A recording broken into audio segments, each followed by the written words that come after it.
Hi, I'm Benson, and welcome to another episode of iHubNews. On this month's episode, events at the iHub, member chats, and WGS at the iHub. We had a visit from the World Bank, and not just anybody at the World Bank, the president of it. She came with members of the IFC and some of her team members. One of the questions that she was asked by a community member was, how does an organization like the World Bank ensure that it has local impact?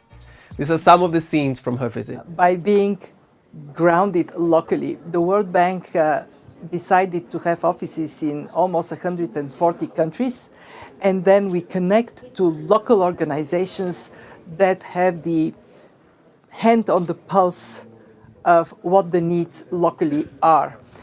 We provide access to our own skills and capabilities, provide small grants so organizations can grow. And then we learn from this experience and we serve as a transmission line to take it from one country to another. So we manage our programs globally, but they are grounded locally.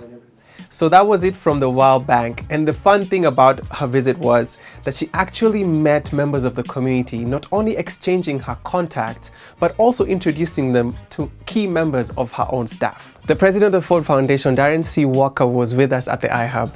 He came to the iHub for a round table around innovation and how it can be used to advance social change. We don't have the resources to scale anything. And what we can do is help if there is innovation to spur that, to spark that a little. So the Ford Foundation event actually happened in January, and we thought we can backtrack it. But if you do follow us on social media, this is not news to you. From one story on online safety to another, the iHub hosted the most amazing online safety fair in Kenya and probably East Africa. We got to partner with Watoto Watch Networks and Web Rangers, who are all involved in the online safety space. The main aspect we'll be looking at today is bullying. I'm sure our teachers will talk to us about bullying, that bullying can happen in many aspects. So I got to go to the World AI Show thanks to Transcon and AI Kenya, who are part of our community. I got to speak to an android. I met quite a number of people. It was just loads of fun. Check it out. So in May 2009, Nikon introduced a camera that had facial detection technology. But the problem with it is it was acting in a weird way or in a funny way for Asian users. So this functionality is supposed to detect when someone is blinking and then consequently take a picture. But now when they introduced it to the Asian market, it was confusing Asians to be blinking all the time, which is not the case, because as we all know, Asians have, let's say, smaller eyes. So every time the camera was detecting, or the software was detecting that these people are blinking, which was not the case. So Farhad was quite an interesting experience. I did not think an AI would ever respond to me in the way it did. Pro Series Gaming was at the iHub for an overnight gaming event called the LAN Party. Over 100 gamers came to the iHub, played all night, and it was such a thrill. Super excited today. We have PSG, Pro Series Gaming. We have a LAN Party happening at the iHub, and I am as excited as it comes. So come through, let's check it out.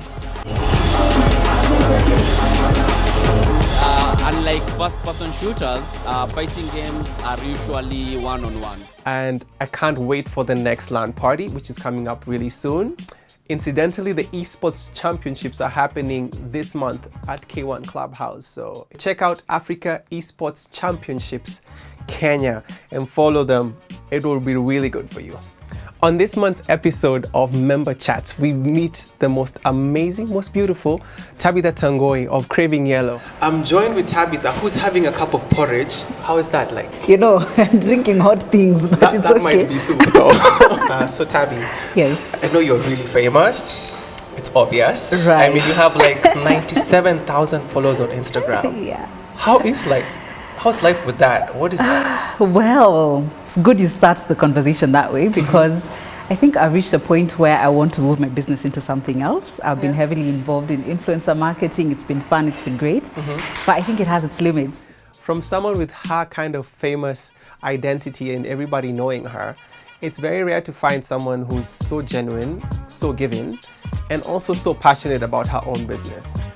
She's actually one of my favorite people in the building. In this month's segment of WGS at the iHub, we pick it up with Prototype, hosted by Teo, and he got to speak all things fitness with Mitch from Smart Gyms. I've come to learn to embrace challenges and failures because I believe they're what molds us. So Buddha Blaze has a really great podcast. It's actually on its 10th episode, and we are so happy to start sharing you highlights about every episode.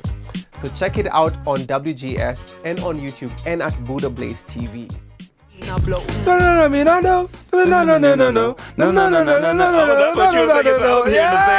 the sample, right? Nice. Like she went really, she went. No. Since we're talking culture, Sheila Kwamboka, who is a radio presenter, hosts Industry Night, produced by What's Good Studios at the iHub. This show features Kenyan artists who come to perform and also launch new music. I know there's a thing of coming in posses. I see a lot of people doing that.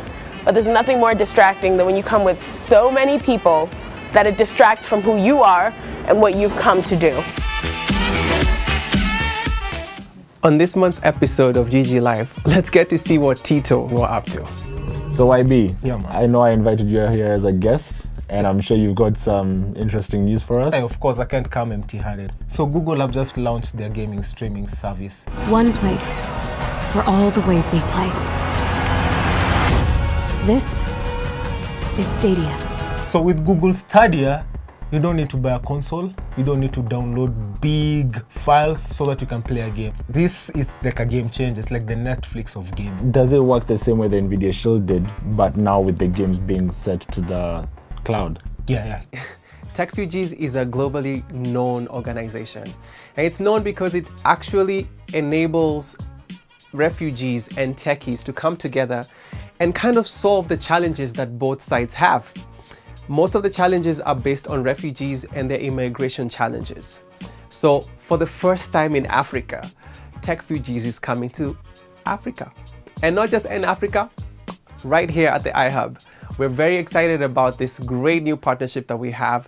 From the 3rd to the 5th of April, a hackathon is going to be organized by Tech Fugees right here at the iHub. Solutions will be created, and these solutions will always and have always been around the challenges of immigration for refugees. The biggest Android developer conference is back, DroidCon KE. It happens on the 8th and the 9th of August this year, and if you need more information or just need to keep tabs on it, subscribe to our newsletter via www.ihub.co.ke. Another upcoming event are the Kids Hacker Camps by iHub. If you want your brother, your sister, or your child to participate in electronic classes or coding classes, please get in touch with us via kids@ihub.co.ke.